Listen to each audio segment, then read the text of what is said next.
Greetings, dear ones. I'm Kryon of Magnetic Service. Again, for those who have not seen this before, it would seem that the energy that it takes for the human then to get ready to channel and begin is too short. Because the standard model of channeling would have a distance in time for the human being to adjust to major differences in countenance, in consciousness, in reality.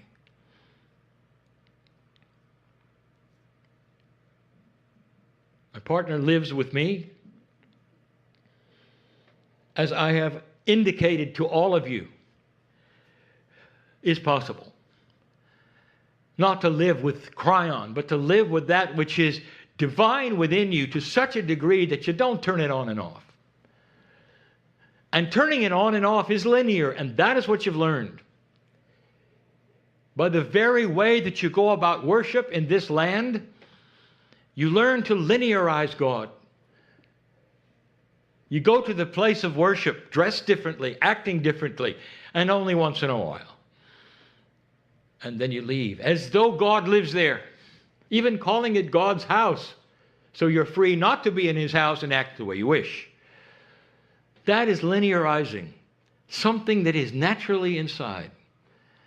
Inside of each of you lives the most divine thing that you can imagine. It's a piece of the Creator, really, however you want to see that. Some call it the higher self, some call it the soul.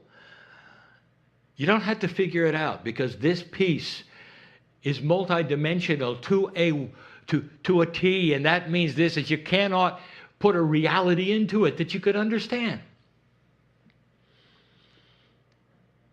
I said this once before. You don't have any trouble with thinking that God can listen to millions of you speaking at the same time. Even if you're saying different things, God is so powerful that this is no problem. The problem is this, is that you can't apply it to yourself. Is it possible you're receiving many messages at the same time right now? If you could hear the whisper of angelic beings in this very room who know your name and know who you are and have been with you for eons, saying, I see you, I love you, I see you, I love you. Do you remember me? Here's my name. I'm with you. I'll always be with you. That's my job. If you could hear and realize and hear somehow the whisper of the ancients and your ancestors and even those you loved and lost while you were here whispering, I'm still here, I love you. Did you know that? I am here. Would it change your perspective? And the answer is, oh, it would. It really would. Because the reality that you live in, dear ones, has to be expanded. And that expansion is yours to do by yourself alone. Others can't do that for you. But what happens is when you come together in a group, all of you with some kind of an expanded reality, it changes the reality of the room. It changes what you can do together that you couldn't do alone. Delinearizing God, we've spoken of so often. Delinearizing yourselves, we haven't really spoken of much. It has to do with this. If you're a piece of God, that means that you have some of the attributes, literally, of the Creator itself. And those attributes are this: eternal. All of you, every single one of you, all eternal. Your soul lasts forever. Number two, family. You all know each other. When you're not here, all of you know each other. And you might think, well, that's a lot of souls to know. How linear of you. There is no limit to how many you can love, dear ones. Did you know that? There's no limit to how many you can love. Billions, trillions.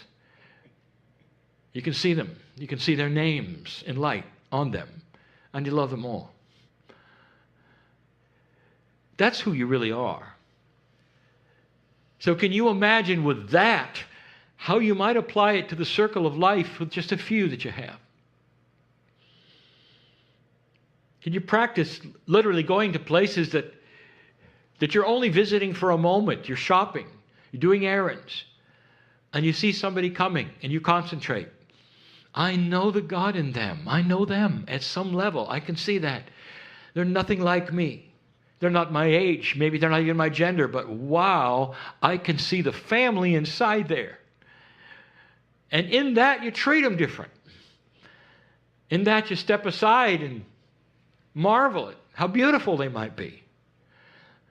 This is the human at its best, learning the very things that we're being taught today in this very session.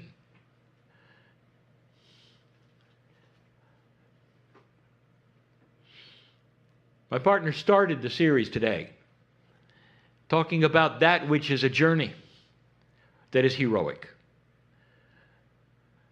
It's a metaphor, a name for what's in every single one of you. It's a desire of how you see yourself, completing life as a cycle that was heroic, where you did marvelous things, and then you return. And most humans don't see themselves in that scenario. They turn to the media and the novels and the poetry and all the things that will put them into that state of a reality where they can enjoy it, because it's not them. But dear ones, I am saying it is you. Where are you in the journey today of the hero? And if I ask each one of you, you might say, well, I'm not sure. Some of you will say, well, I just go about life the best I can, awakening and learning the best I can. I've got errands and I come and do this, and I've got family to take care of, and that's what I do. And I want to tell you something, soul. All of that is minutia, it's peripheral. Yes, you do it all. What is the limit of your ability to love? Can you love while you do those things? Can you think of other things while you go through those things? And we come back to the original question. Can you multitask consciousness? How many places can you be at the same time with your consciousness? What part of the Creator do you think is missing in there? Or can you do it all? This hero that you are has walked through many things in this life in order to get you to this room or listening to these words. And finally, you're listening to these words. And if you're expecting profundities, I'll give you one. You are magnificent. And you are in the right place at the right time doing the right things. You may not even recognize it as being the heroes of this age. You are anticipating an awakening. Anticipating an awakening. That is to say, you recognize there's more here than you think.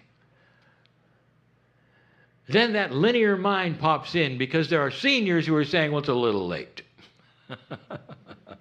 Not understanding that we see you, dear human being, dear soul, we see you all together in all of your lifetimes as one being. Doesn't matter how young or old you think you are, it's not too late, it's not too early. You are awakening into something you will continue when you return. And for the first time, you get this idea that this is not a linear learning. This is quantum, if you can even call it that. It's burst information that comes to you and your soul and your countenance and wakens you to a point that you leave differently than you came. And this realization, wow, whatever happens to me tomorrow, if I take my last breath tomorrow, I'm coming back with the same information I left with. And I'm going to keep going. And you be right. And sooner than you think, even as a child. And you be right. It's magnificent. It's beautiful. What an old soul can do when they start awakening to a larger truth for themselves. I'm bigger than I thought. I can do magnificent things through compassion and love that'll change lives around me without ever having to teach, without ever having to tell them what I think. All I have to do is look at them and find the God inside. That is not new information, but for the culture, it is. It truly is. We've told you before, it's going to shape how new business is run. It's going to shape how politics is run. And it's going to take a while, but boy, is it going to be different. Your children's children will see a completely different humanism than you have today. And that's only 2 generations. And you'll be here. And you'll experience it. Some of you will have an Akash that remembers today. And those who have this will know intuitively how good it's going to be, or how good it is in retrospect to where you are. That is the evolvement that's coming. You may not know who you used to be in a past life, but you'll remember the energy of what it was like. To have to slog through an energy that would not understand core truth. Or when you saw humans being unpleasant to humans, they wouldn't understand the catalyst to peace is compassion. You don't need to argue. That forgiveness is more than what lubricates peace on earth. It's the key. To look at somebody and understand what they're going through. To ask forgiveness because perhaps you were inappropriate to someone else. And what that does to someone else. When they can look in your eyes and you can say, I was wrong. Please forgive me. I love you. No matter what happens on this planet, I love you. Because I know that inside you there's the God that's inside me. And that's how we are going to exist together as human beings even in the future. And those listening to the channel, and there's always some, will say, Pollyanna, it isn't going to happen, it never has happened, it can't happen because human nature won't let it. And I say, you get ready for human nature to move off that peg you thought it was all about. And it may take longer than you think, but it's already happening. People are going to expect more integrity. Start watching what they do. And think about things they haven't thought about before instead of just doing them because everyone else does. And that is awakening. Even those who would never come to a meeting like this, don't believe in channeling, would never have a spiritual belief system, are alone in the closet, will start awakening to a grander truth of integrity. That's what we're looking at. Something that is self-evident to humans when they're born, that is not self-evident now. That you're here on purpose, you have a right to be here. And the better you can treat each other, the better your life. The more you can laugh, the healthier you'll be. And the more peace in your life, the longer you'll live. These are the premises that were taught in those days that we have taught this day about through my partner.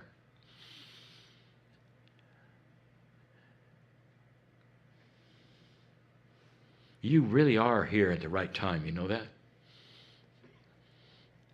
There have been so many that say, Dear Kryon, I've sat in many of these meetings, and I've heard many of these things many times, and I'm still having trouble. And what I say to you, dear human being, is that intent is everything, timing is everything. There'll come a time when it all snaps together.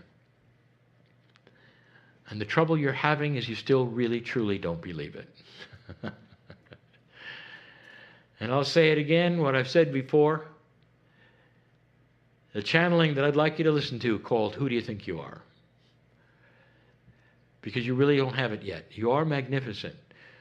You can be a clean slate for all of these things to attach to you if you believe it. But if you think that you don't deserve it for any reason at all, nothing will stick.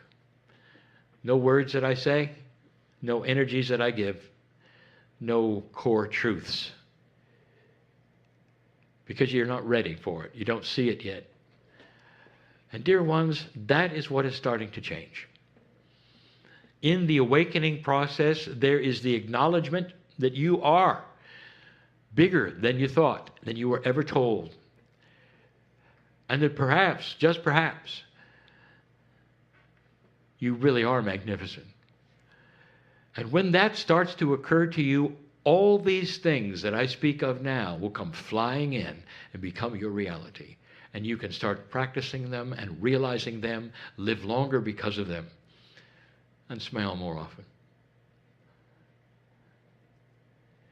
Dear ones, this is not going to solve the problems of life. They're always going to be there. It's going to solve how you treat them and the reaction that happens after they're gone, after they occur. And who you become because you've changed how you perceive them. This is the difference. It's more than psychology. It's a new spiritual attribute of reality where you start to see a pattern of acceleration of compassion, of good things happening to you, good things. In the field right now, there are wonderful things that can happen to you if you allow them to. Potentials that are lying there ready to you, for you to see who you are. That's the promise. And we've told you this before. There's a lot more here than you think. And you've got a lot more help than you think. What you do with this information next is up to you. I love working with old souls. I love working with you because I know all of your souls, every single one. And when you're not here, dear ones, we party a lot. And we sing. And we laugh. And we enjoy who we are. I've never been a human, ever. And what I see in you is magnificence. Enough said. Until next time. And so it is.